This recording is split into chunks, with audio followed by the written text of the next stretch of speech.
lot of things, so I just want you to know that it's not a good decision. Oh my gosh. Hello, everyone. This is my friend Charles. You might know him from the internet. I'm Chuck Tingle.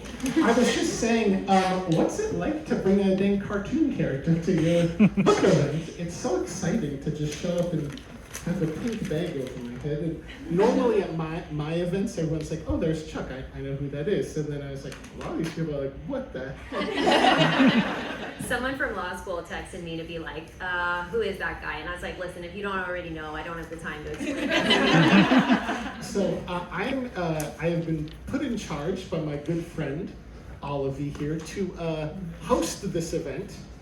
So I did a little, I do a lot of these things. The first, I will start out by introducing myself. I am Chuck Tingle. I am an author. How many of you know me from like my horror writing? Anyone? I see a couple of hands. Good. Okay. People of taste. How many of you know me from my erotica writing? People of even better taste. Okay. How many of you have no idea who I'm in? You're like, this is the strangest book event I've ever been to. Welcome. Wonderful. It's only going to get stranger. So I do a lot of events. We do a lot of events together. Mm-hmm. And we kind of tend to get the same, this long enough, you get the same questions over and over again. So I've kind of prepared something hopefully a little different, some questions that people don't normally ask, so you can all get to know Olivie like I do. Because, we hang out a lot. It's true. We actually do. We actually do. We have little work days. We have little work days. He can write erotica anywhere. No one will know what's It's on your honestly computer. impressive. I'm like, can I interrupt you, or is there like penetration happening? I mean, that can end any time. Yes. So we spend a lot of time, and it's always like, oh, you want to do a writing day, and then we get there, and it's just gossip, really. It's not just gossip. It's mostly gossip. We don't really get a lot of writing done. Don't belittle girl talk. So I just thought, for this, the mood I want to capture is I was like, gosh, if everyone knew what it was like just hanging out with you. So they're invited to girl talk. I want that to be the feeling because it kind of matches the book. And so that's kind of what I'm going for, because I feel like if there was a fly on the wall, they'd buy every single book and all mine. That's what you think is happening? I just think you're just so wonderful. So I want to get the girl talk vibe. Okay. And anyway, If we were, the first thing that would happen is I would say a bunch of things that I will not say to you. That's true. You have to censor. I don't know what it is about my position in the industry, but a lot of people tell me stuff. Like, I know a lot of things about a lot of authors that you love. So buckle in, everybody. Here we go. I'm in a little group chat with Tracy Dion and Veronica Roth, specifically because people bully us on the internet. And and sometimes they'll bring someone up and I'll be like, oh, I met them once and they told me this. And they're like, don't do that. That doesn't belong here. Leave that out. Everybody on the internet loves me. I bring a very positive vibe to Girl Talk, but I do know some things. That's true. So we will maybe censor a little bit. But I'm going to start things up. This is a very quick little story, and it leads to my first question. Okay. But this is a great example of who is Olivie Blake really? Besides a penny. But, who are you really? I have no idea where this is going. I'm honestly a little worried. This is a good summary of our relationship. So a couple of weeks ago, I was at New York Comic Con, and I was doing a panel. And I had all these authors on, and they had me as the moderator, like I'm doing now, which is not normally my role. Normally I'm on the panel. And this is my first it was in the big room, and Veronica Roth. There are all these big authors. My good friend Veronica Yeah. Roth. And so everybody's on this panel, and I wanted to do something because I'm like, all these authors get the same questions. Let's kind of switch it up. And I thought, what a good way to switch it up is to do a phone a friend kind of thing. I was like, I'm gonna get another questions from other authors. So I texted Olivie and I said, okay, I'm doing this thing. What question do you want me to ask this group of prestigious authors? And this is gonna be your phone a friend. I'm gonna jump to you and say, this one comes straight from Olivie Blake. And she said, ask them who they have a crush on. And I thought, that is the most you answer that I have ever heard. And so I actually did, I told that story at the panel night, and then I said, well, you don't have to answer that because that might be inappropriate. Now that being said, I'm gonna start off this panel with a question. With an unrelated question, apropos of nothing. Who do you have a crush on? That's my first question.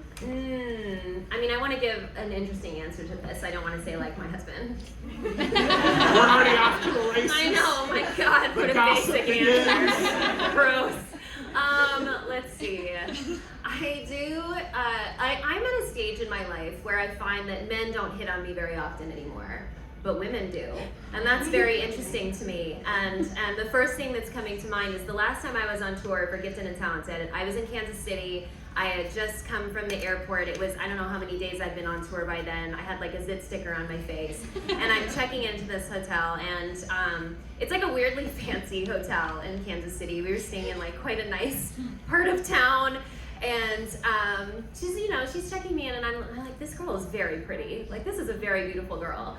And then she looks up at me and she's like, by the way, you're really pretty. And I was like, where's this going? What room I'm in? So, yeah. You said Kansas City? Kansas City. Kansas City hotel manager. Well, maybe not the manager. Yeah. No, she looked a little too bored to be the manager, which is why I was even more impressed. I was like, wow, I'm making an impact on you. You look like you want to leave. Like, understandably. I did not expect such a juicy answer. Yeah, so I think I love to collect these like little love affairs, and I feel like that was one. Like, for a moment, we were in love. So this is something that we have in common. Is we've been talking about this for years. Yes. You put either one of us on a panel, and it immediately gets like 4 to 5 times more horny. Yeah. Like the questions start to get like this skew in a certain direction. Yeah.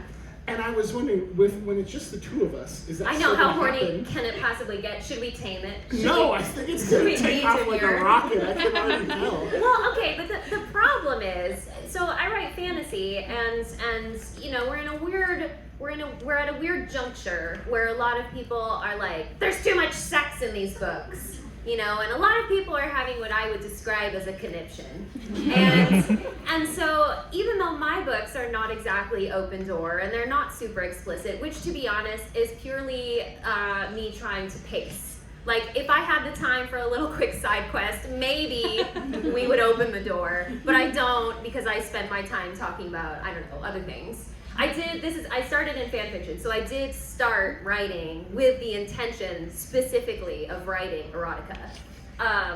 But yeah, so my books are not very explicit, but I keep ending up on these panels where people are like, I'm tired of the publisher pressure to write sex, and everyone's like, yeah, I don't want to write sex, and I'm like, someone's gotta write sex. And it's like, listen, okay, this is not the time to crack down on what is or isn't okay. Especially these panels they're often queer panels, and they're often like, this is why queer love is important, and you know what else is important? Sex. I'm like, if you're gonna talk about it this way, like, I don't think you want to see where this road ends up. So there's always like a moment where I'm just like, I will fall on this blade. I will be the horny person on the panel. Yeah, like, we're gonna talk about sex now, and almost always this happens to me.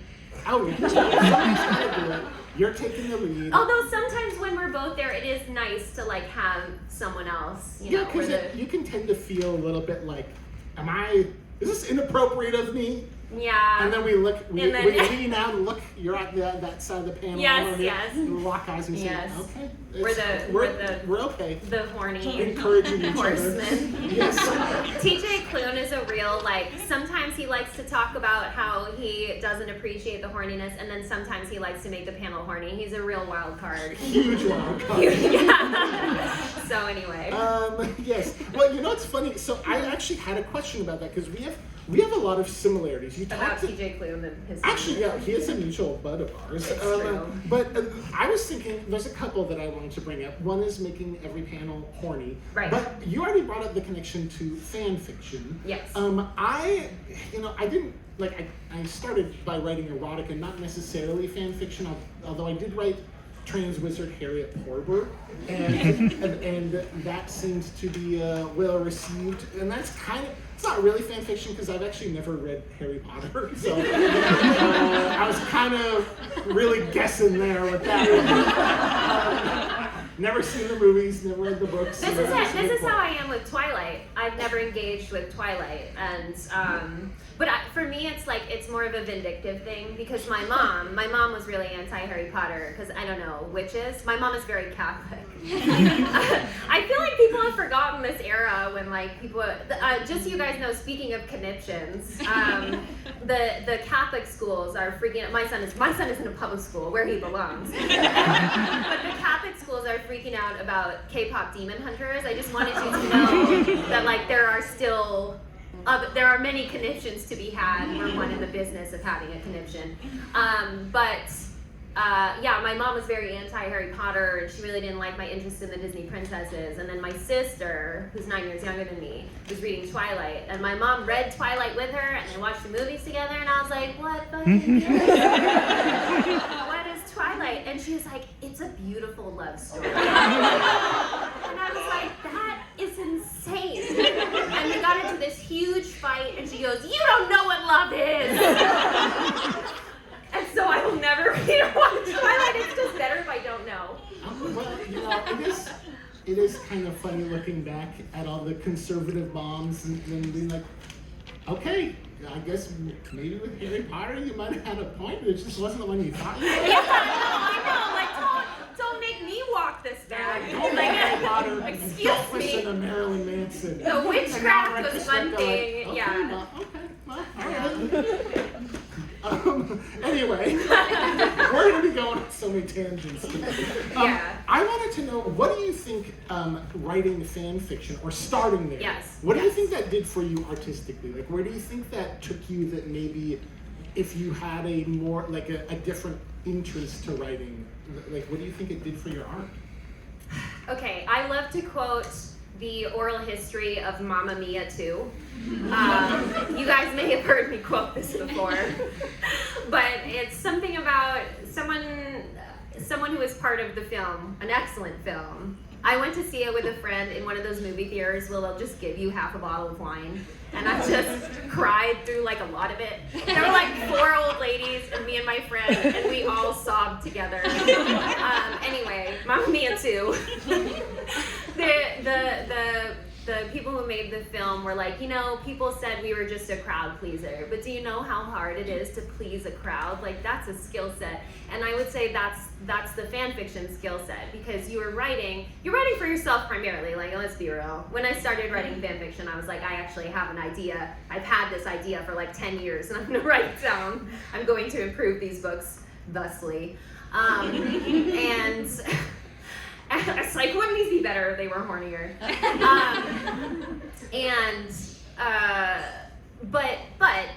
The community is part of it. I mean, that's the wonderful thing about fan fiction. That's what's important about fandom. It's like, you're here not for profit. You're here for the love of the game. You know, like, you're here because these 2 people should kiss, and it's wrong. But they didn't. The canon did not give us this. And I think it's, you know, very quickly the people who leave reviews and people who comment and join you on Tumblr, as it were, you know, it becomes this community where your job as a fan fiction author is to give people, you know, the things that they crave. I wouldn't go so far as to say... What do they crave? I wouldn't go so far as to say give them what they want, because I'm not in the business of doing that. But I think I always, books or fan fiction or whatever, I write for the audience who's willing to go with me wherever. Like, hey, hear me out. And then hopefully give you something that you didn't even know you wanted. That's kind of the goal. But ultimately, I think the you know, there's really only one sin in fan fiction: you get the character wrong, right? Like, that's the only thing you can really do. Otherwise, the only other rule is like, make sure everyone's having fun. and so I think that you know, in terms of learning how to write. Fan fiction will not teach you pacing, you know, because you can go on a side quest and it's fine, as long as everybody is like, you know, as long as everyone is enjoying the characters, as long as they're enjoying the relationship arcs, it's fine. You can just take a quick break to go to I don't know. This is a great place to interject a fact that Yeah. that you told me. A fact that I told you. I can't remember what it is, but how long Are was you like sure your it was a first?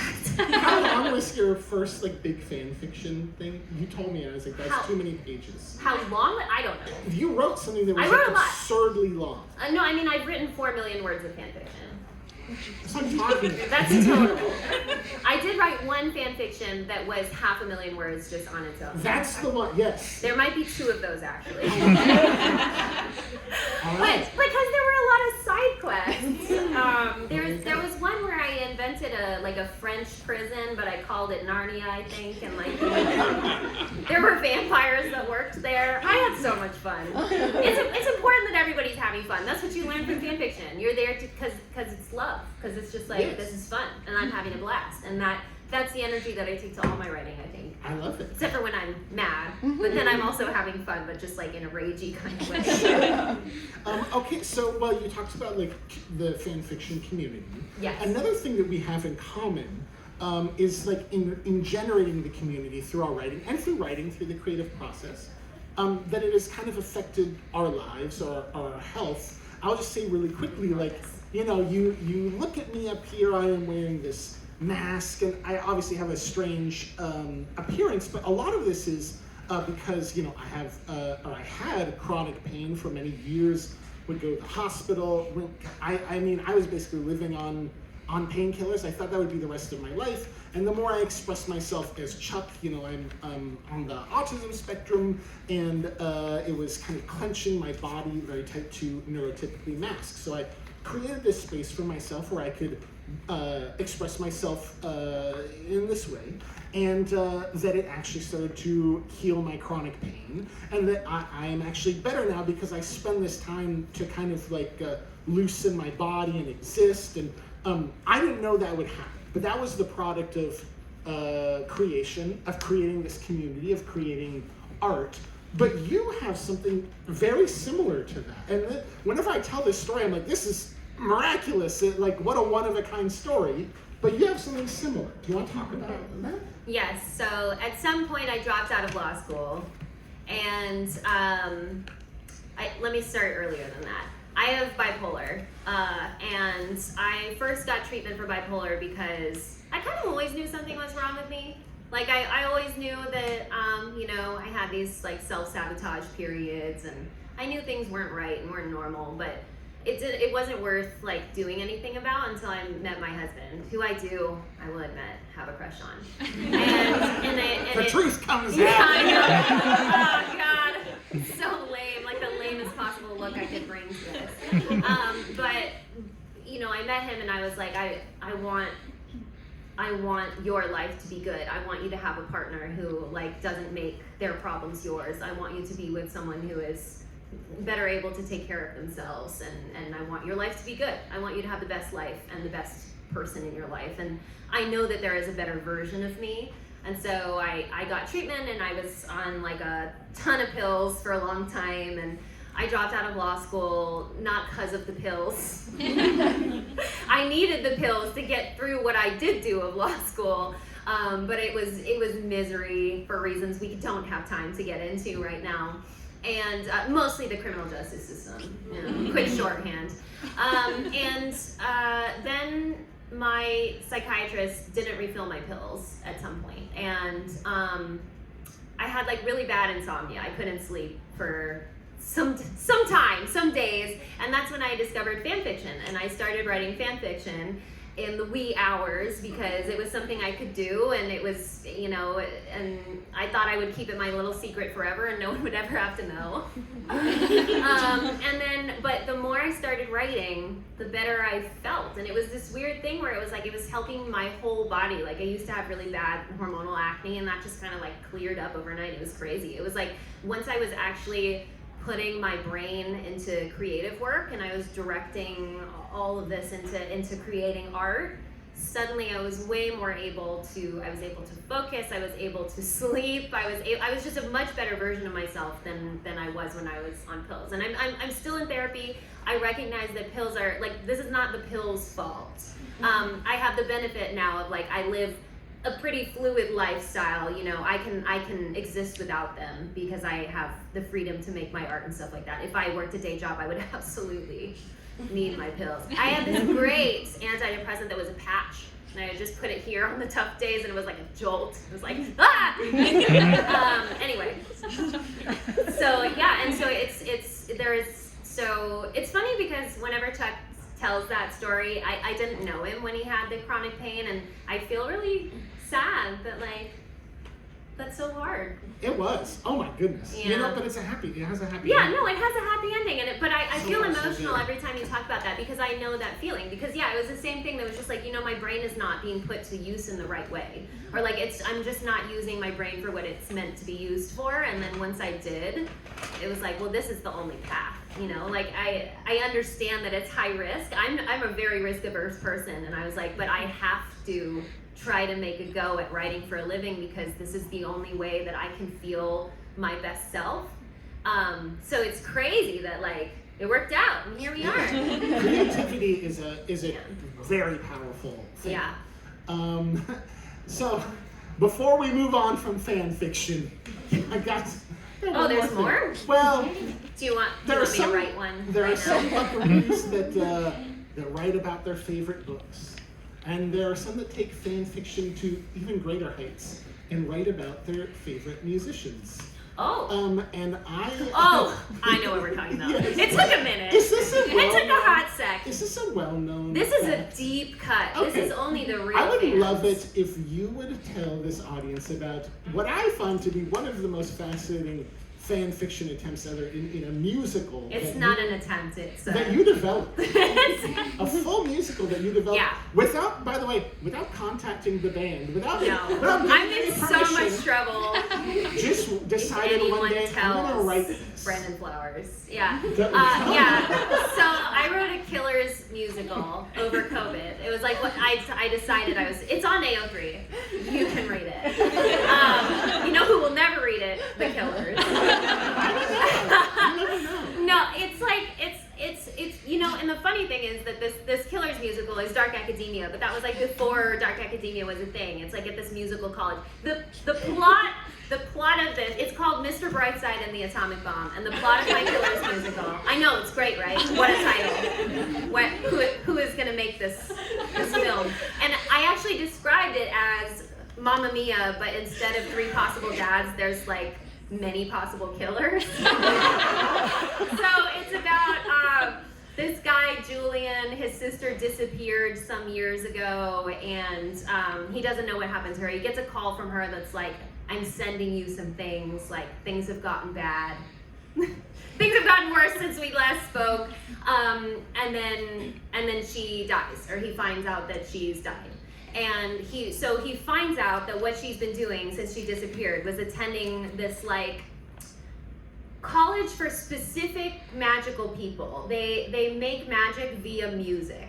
So like each bard has a different skill set. There are sirens, and there are like some that can see the future or whatever when they sing. There's you know, like Orpheus, whatever. I got really into it. I can't remember it now. It's all very complex. I mean, world this is building. kind of a great idea. I mean, Like, this is no, something that I'm like, the this sounds- problem with it, I could publish this as a book tomorrow, except that it's literally built on the framework of the Killer's discography. Okay? You cannot remove the song Mr. Brightside from the plot of this story. But the thing is that I have always interpreted Mr. Brightside as like a very bi song. Like to me that guy is like sexually involved, you know, like this is a sexual fantasy, and I could get behind that. I don't know if I Brandon don't think we should agrees. spend the entire night diving into this thing. I am thinking about the lyrics and thinking, this guy's really focused on the other guy. Yes, in this situation yes, with and this my song. interpretation of that song has always been that he doesn't know which one he's jealous of. That's yeah. Okay, well we gotta. We're gonna go to. Anyway, please enjoy that story. I went to her house, and I literally there's this bookshelf. Oh And yeah, I he found look- a bound. And I look, and there's like Mr. Brightside and the Atomic in Bomb. hardcover, Mr. Brightside and the Atomic Bomb, the Killers Someone bound musical. it for me because some people are real friends. Okay. So this is something that always fascinates me. I like to, I'm very influenced by other forms of media than just writing. Like I'm very influenced by performance art or music, like we're talking about. And something that fascinates me with these things is that some of the rules from other mediums you're not allowed to do in books. And the cover song is a big important part of music. There's a couple kinds of covers, right? There's the one that's very similar, but everybody loves a cover that's a totally different genre and completely kind of reframes the art. So punk goes pop. There you go. Yeah. So it has me thinking what one of your books would you pick to have covered by another author? So they take your story and in their style, they're gonna take your story beats and rewrite your book in their stuff. By the way, I think author covers should be more of a thing. I can't believe this is very interesting. People kind of do it with there's the Greek, the mythology sort of rewrite thing. That's kind of the cover thing. But it's all this is all ancient stuff. I'm talking about real important works. Yeah, I'm not real books here. Yeah. I really put you on the spot. I know, this is a genuinely hard question. This could take a long time to think about. I mean, I have sort of the inverse of this question is that ML Rio knows that if I die, she has to finish my unfinished manuscripts because ML Rio understands humanity the same way I do. Her characters have similar attitudes that I have. I don't know that our actual writing styles are similar, but I think she would understand why the characters were set up the way they were. So she knows this. And she was like, I appreciate the possibility that you would be haunting me while I live. And I was like, yeah, no, that's definitely on the table. You don't just get my IP, okay? But the reverse of who would do it really differently is a very interesting. Or who would you be interested in? What if I did it? I mean, you could. What if I did it? Oh my you gosh, could that's do like it. a little tingler. Yeah. Yes. Oh, I mean, yeah. That is begging for some tinglers. I keep threatening to. Well, not threat. People are like, "Hey, do you have any content you haven't written for the Atlas series that you would want to?" And I was like, "Yeah, I would write an open door sex scene. I would just do that." And at one point I was like, I think I'm just gonna write it and put it on AO3, and they were like, "Don't. We can charge people for that." So I think that would be great. I think that is very promising. I was trying to think if there was anyone who's really at the other end of the. I think that, if I wanted for some reason things to get wholesome, I guess TJ could try. He brings a really different outlook to the work. Yeah, that's a good one. That would be there's in one of my stories in my collection, January, is the end story, A Year in January, is read by Steve West. I don't know if you guys are audiobook people. Steve West is a fantastic narrator. You also might know him as Shane East. That might speak to some people more than others. But so he asked to read some things on January's, and my producer assigned him A Year in January, not realizing A Year in January is narrated by a woman. And so Steve was like, she's talking about her vagina. How do you want me to approach the clitoris here? And so Steve, the producer's also named Steve. He was like, Olivie, is this a problem? Should we find another narrator? And I was like, no, this is like when men cover Santa Baby, this is exactly what it is. And I do think I would want, essentially, the Michael Bublé cover of Santa Baby is the vibe that I want to to my book. Yeah, to the cover. I love it. Mm-hmm. Okay, so we're talking about... TJ should do one for my enemy, because that book's really straight. Really put it was almost negligence on my part. And so he could get in there and just whatever, do it. Yeah. TJ it up. We're talking about songs, we're talking about Santa Baby, Yeah. we're talking about all kinds of things.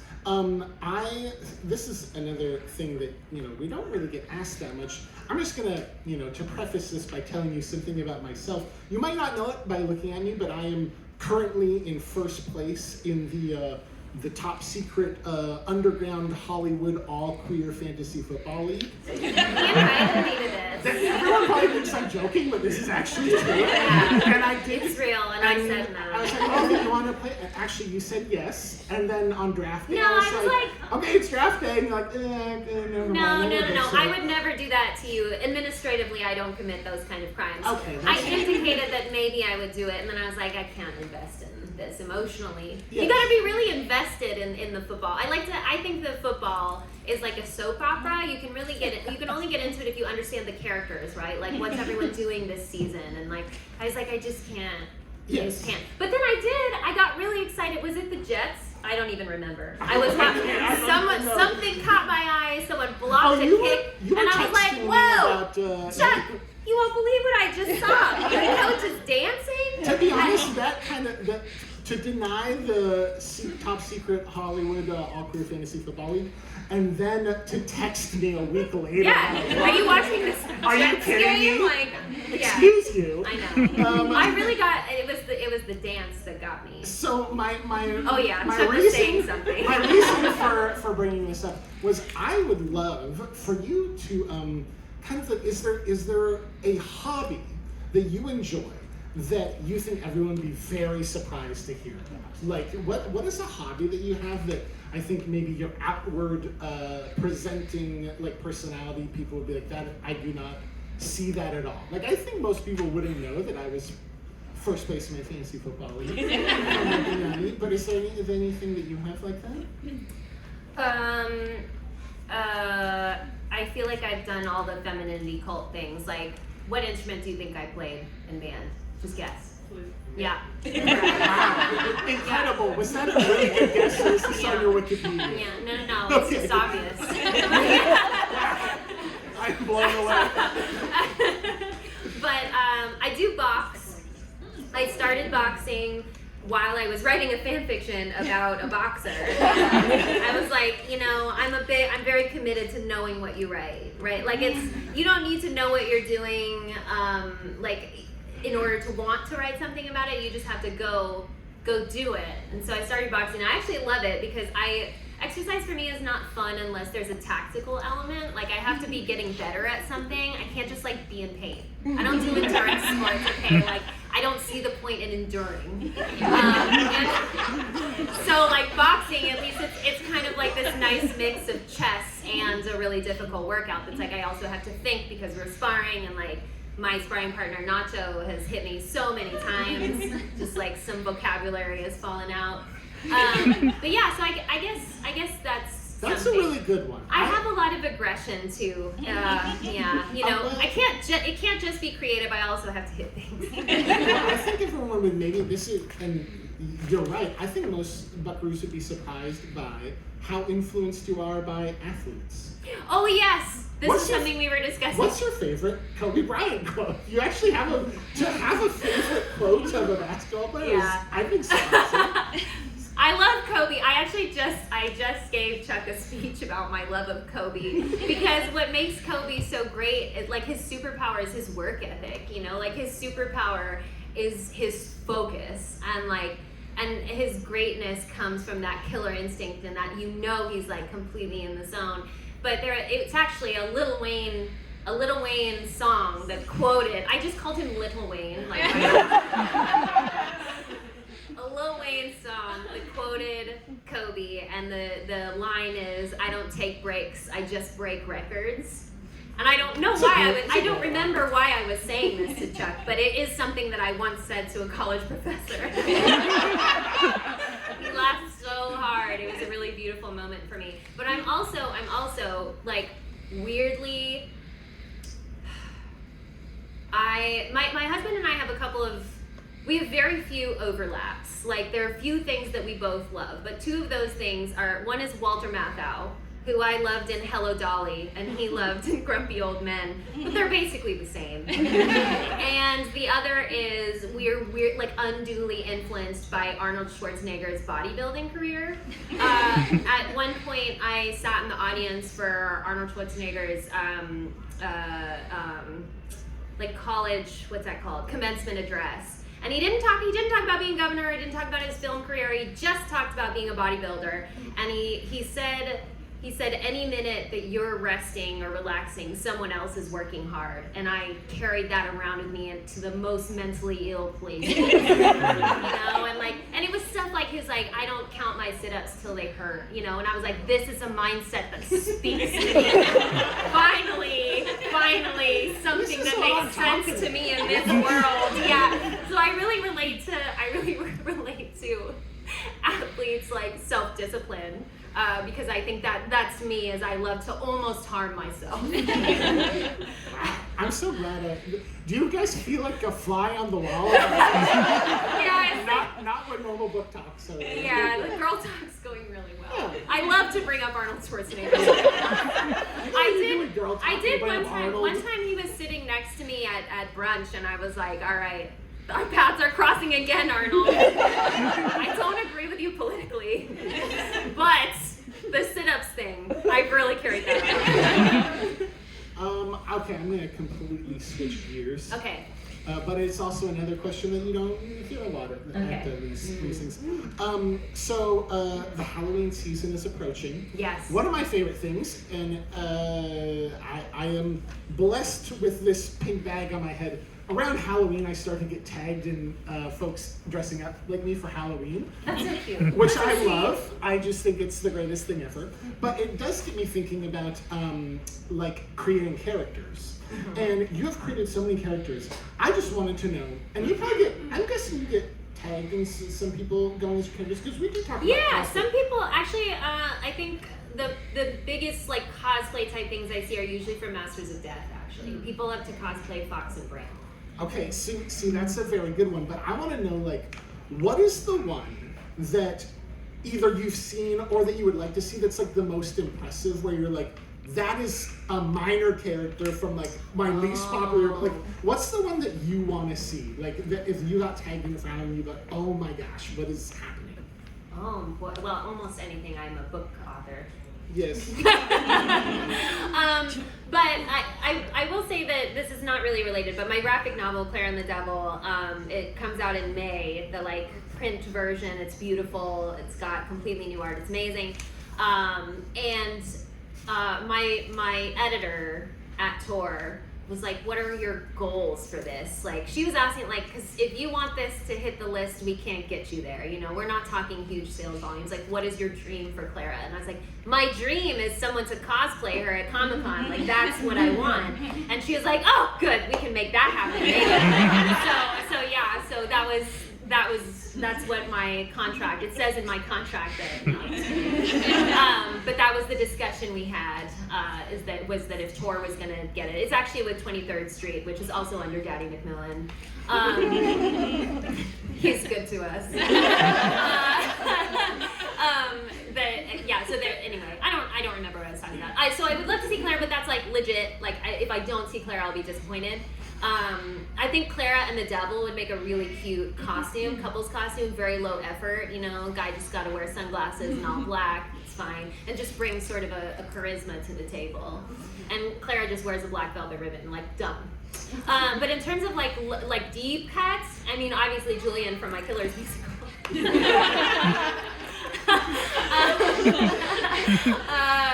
Who else would be? Actually, I would love to see someone do the trad wife in Girl Dinner. She's I don't want to spoil the book. I assume you guys haven't done the reading. That's the hard thing about these events. Like, this is release day, so what an exciting day to be here. Yeah. But it's also like you're talking about a book and you're like, now, I'm so glad you're such big fans to come see me. Now let me spoil the whole thing. But there is a character in Girl Dinner. Her quotes are in each part, and she's styled after trad wives like Ballerina Farms and Gwen the Milkmaid, and but she has other things going on. Well, I have a couple of questions about but I want to do a time check. Is there a? No. There's not. I don't know what time it is. What time? 7:45. Oh, all right. 15 minutes. Okay, we should go to the audience. Yeah. Does anyone? If you have questions, if you don't, we can obviously fill this up. Yes. Oh, okay, hold up. I'm actually here thanks to my friend who couldn't pick it up because she had to work and they couldn't let her go. But we recorded this really quick. That's really good of you. you. You're a good friend. I didn't mean to say that in like a mean girl thing. No, Just a friend. Yeah. So let me see if I can record this and ask the question at the same time. Yes. But okay, I'm gonna paraphrase it because I can't do it at the same time. So she wants to know. Well, okay, let me preface by saying she's South Asian. She's my best friend. She loves both of your guys' work. Oh. She wants to. She appreciates that you put Punjabi characters in your book. Mm-hmm. She wants to know. She also appreciates the. Oh, the words. Oh my God! Stop recording. You missed nothing, by the way. Okay. That was me to the recording. I lied. So, I'll just read it off. Okay. I'm glad I remembered. Yeah, Nina is Punjabi. Okay, that's fine. Okay, I'll read it word for word. She really enjoyed Nina and her twins' characters and wanted to know if you had a specific reason for writing those characters as Punjabi. She said she appreciated the diaspora representation, how you explore the proximity to whiteness, and reflections on juxtaposed political ideologies. Also, hi Chuck. She loves your work too. This is a very complex question. All right, we've transitioned to the academic portion of the I was gonna say, what about your favorite Kobe Bryant quote? I know. Good thing she missed Girl Talk. Yeah. Okay. Was that the end of the? Sorry, I don't want to. Yeah, that's it. Okay, yeah, oh, okay, so truthfully, the way that characters come to me now is like totally random. It's whatever I was consuming at the time, whatever spoke to me. What I wanted to do with Nina's character, and I do it, so in the book that's coming out next year, that's called Dreamland, I wrote about a character who is fully white passing, or so she thinks. Like, I wanted to, you know, writing from biracial identity, I wanted to write something about the times when you want to be white passing and to feel like you have more safety because you can lean into those moments when you pass. But then it's a very conditional acceptance, right? Like for me, when I was in school, I went to predominantly white high school, and so there's something that actually Nina says in the book that's like, you know, because I have white interests and I have white friends, I can forget that I'm not white until someone points out, someone tells me how other I am, like how Asian I am or whatever, and it's like I could have forgotten. Or I've talked to, you know, other biracial people who are like, I don't think about how I'm this all the time. Like, this is how I'm presented to the world, but that's not how I see myself. And it's this kind of this, I wanted that dissonance to be part of Nina's character. And the reason that she was Punjabi was because someone who used to read for me when I wrote fan fiction told me that they had selected the name Nina for their child because it passes, because it sounds like an American name. And so actually the name Nina came to me first, that I totally stole. And because I was like, I love this idea that like she's fully like, no, if I can disappear into the whiteness, if I can disappear, I'll be safer this way. Or if I can associate myself this way, then everything will be better and easier, and I don't need to worry about, you know, she's white passing in the sense that Meghan Markle is white passing, right? That's like, you know, she's beautiful enough that it doesn't matter. Like the ceiling on how she can pass is higher than others. So that was an element of it. I didn't get as deep into it as I did in Dreamland, which is really about a biracial woman who's hiding her identity. Thank you. Yeah, you can ask me about other stuff. We can go back to Girl Talk. What's your second favorite Kobe Bryant? I actually don't. The thing that is popping into my head instead was like for years back when I had a Facebook profile and my favorite quotes. You know how there was the favorite quotes section? My favorite quote forever was from a Lakers game? Oh God, I don't even remember now. But it was Ron Artest. Trevor Ariza's shoe fell off on the court, and Ron Artest picked it up and threw it into the stands. And the person was like, Trevor Ariza's shoe is off. His shoe is on the ground. His shoe is loose. Ron Artest has picked it up and thrown it into the ground. And that was in my favorite quote section. It was so funny. The YouTube video is not available anymore. I went looking for it not that long ago. But it was such a surreal moment. I was just like, who just picks up this shoe and throws it into the crowd? Like, that's Ron Artest for you. And I thought that you had an answer for this is blowing my mind. Can I tell you one other thing, which is that when I was in college, my signature move, this is how I hit on guys. I would get pretty close to them, face the other way, and I would go, wait, I have to, oh my god, the name is escaping me now. Oh my god, it's not run our test. I would say, oh my god, this is, it's killing me. He played on the Warriors, and I would say, this guy is the most overrated player in the NBA. No, it wasn't Steph Curry. That's crazy. No one would argue. Or like, no, yeah, that would just be like, that girl's But I mean, insane. this is just like a. No, now it's killing me. Now I can't even remember, and it's gonna drive me crazy. Whatever. But I would say like this kind of obscure person is the most overrated player in the NBA. 100% success rate of the guy turning around. Sorry. I should ask you to play fantasy basketball. No, I kind of, my loyalties bounce around. I right now, I can't forgive the NCAA. I can't watch college football anymore. It's ruined for me. The moment USC left the Pac-12, I was like, what are we doing? What are we doing? This is purely profit now. I am not participating in this.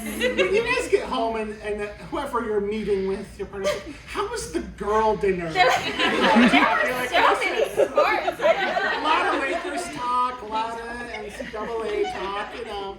I played lacrosse in high school, but I will say that I picked lacrosse because they played in pleated skirts, and I liked the aesthetic. Do we have time for one more question? Okay. Hi, I wanted to ask, is Sloane Hartley white? Because Oh, yeah. Okay, just wanted to Did you hear yourself say Sloane Hartley? To be fair, there is one character in the book who has a very white name, and then it turns out that she is. Oh, Fawn? Yeah. So I just wanted to. Fawn. Not Fawn. It was actually the trad wife. Oh, right. But that's not her real name. Yeah. But yeah, I was Caroline Collins Collins. because I was like, this feels like she was meant to be like a direct foil to Nina, with Nina being like obviously not white. Is that like what you intended Sloane to be? Wait, sorry. What? I don't know what happened. You lost me for a second. You basically intend to make Sloane white so that she could be like Nina's foil in terms of like being like a white academic who's out in the world, but still like kind of questioning where. Yeah. You're making me undress my agenda, which I don't appreciate.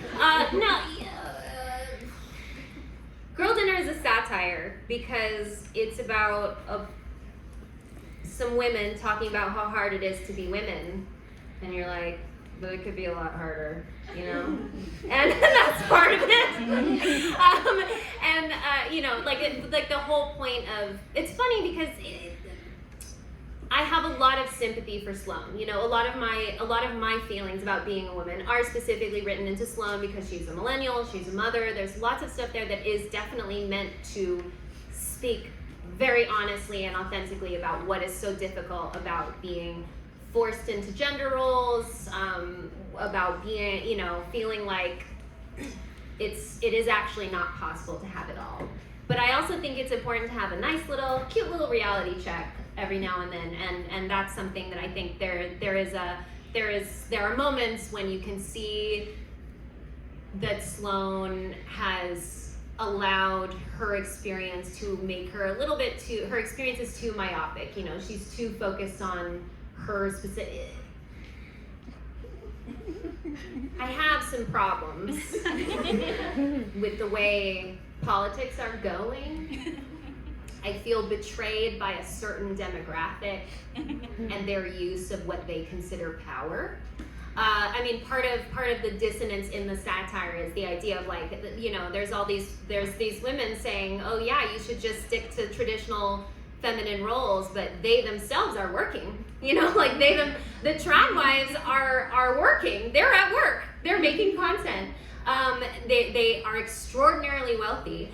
And to be, you know, to kind of take this position of like, yes, let's actively take rights away from the people that come after us so that no other woman can have what I have and what I deserve because of what? Because of my accessibility to a man's power, my connection to my husband's power. Like, that's embarrassing, and it's a betrayal. And now you've got me all worked up. And this is supposed to be a silly, funny book, but it's also like, how dare you? This book is like, j'accuse, but by like the spider pig. Okay, that's everybody. Give it up for Olivie.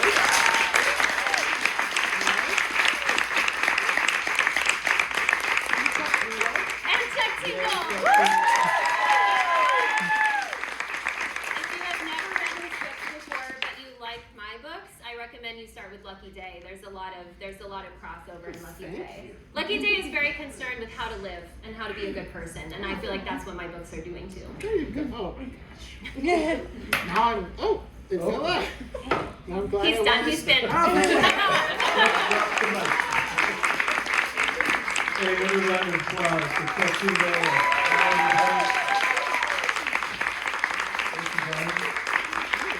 So we'll be starting the signing portion of